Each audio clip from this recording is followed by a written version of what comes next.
Selamat datang di video bakat minat Min1 Kota Banda Aceh. Di sekolah ini, kami percaya bahawa setiap siswa memiliki potensi dan talenta yang unik. Melalui kegiatan bakat minat, kami berupaya memberikan ruang bagi siswa untuk mengasah keterampilan dan menggali potensi. Kegiatan bakat minat di Min1 Kota Banda Aceh mencakup berbagai bidang, mulai dari olahraga, seni tari, seni rupa, IT, dan masih banyak lainnya. Pada kesempatan kali ini, kita akan membahas tentang bakat minat pramuka di Min1 Kota Banda Aceh. Kegiatan pramuka di Min1 Kota Banda Aceh kali ini menekankan dua aspek penting: latihan keterampilan baris berbaris atau LKPB, dan yang kedua, pembuatan tandu darurat. Kedua materi ini bertujuan untuk membentuk kedisiplinan, kekompakan serta keterampilan dasar dalam menghadapi situasi lapangan yang memerlukan kesiapan fisik dan mental. Sesi pertama adalah latihan keterampilan baris berbaris yang menjadi dasar dalam membangun kebersamaan dan kepatuhan terhadap komando. Mulai dari sikap sempurna, hadap kanan, hadap kiri, hingga gerakan maju dan berhenti, setiap gerakan diajarkan secara bertahap. Siswa dilatih untuk merespon dengan cepat dan menjaga kekompakan barisan. Melalui latihan langkah tegak maju, mereka diajarkan untuk bergerak seirama, menjaga ritme, dan saling mendukung. Ini bukan sekedar latihan fisik, tetapi juga latihan mental, di mana siswa belajar pentingnya mengikuti aturan dan bekerjasama demi keberhasilan bersama. Setelah LKBB, kegiatan dilanjutkan dengan pembuatan tandu darurat. Pembuatan tandu ini bertujuan untuk melatih keterampilan pertolongan pertama yang sederhana namun sangat penting dalam situasi darurat.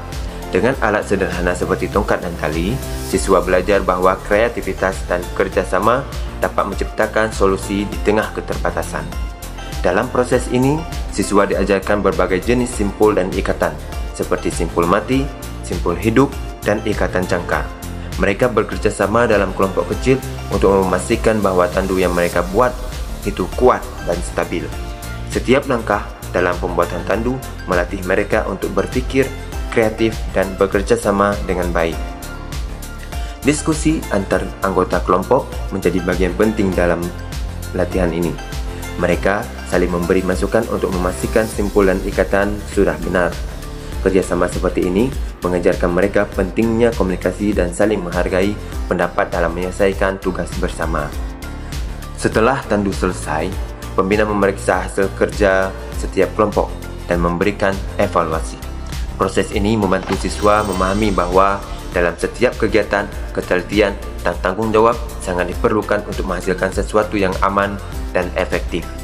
Di akhir kegiatan, siswa melakukan refleksi bersama pembina.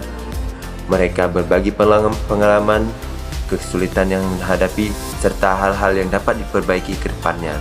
Refleksi ini mengajarkan mereka pentingnya evaluasi diri dan terus belajar dari setiap proses.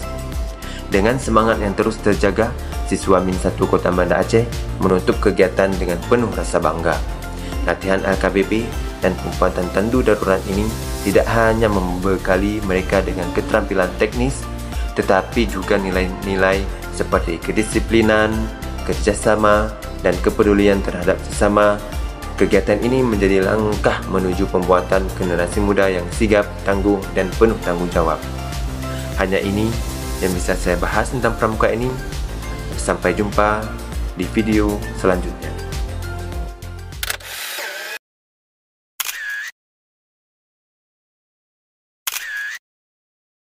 Audio Jungle.